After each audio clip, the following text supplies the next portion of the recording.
চায়নার পাহাড় পাড়ি দিচ্ছি। তো অলমোস্ট অনেক উপরে উঠে গিয়েছি, এখনো যাচ্ছি, আরও একটু বাকি আছে। দেখুন কি সুন্দর দৃশ্য।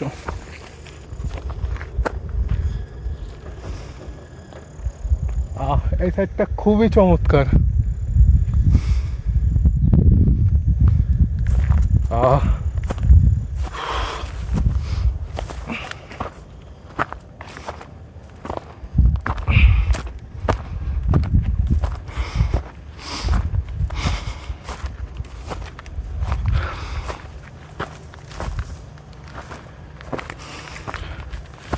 সত্যি একটা মনোমুগ্ধকর পরিবেশ।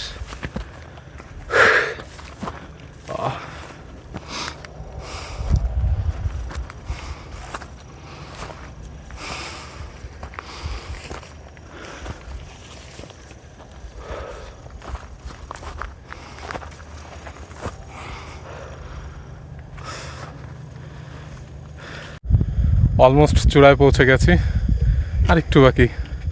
টায়ার্ড হয়ে গেছি, কিন্তু প্রচুর ঠান্ডা এখানে, কিন্তু উঠতে উঠতে পুরো হয়রান হয়ে গেছি, ঘাম বের হয়ে আসছে প্রায়।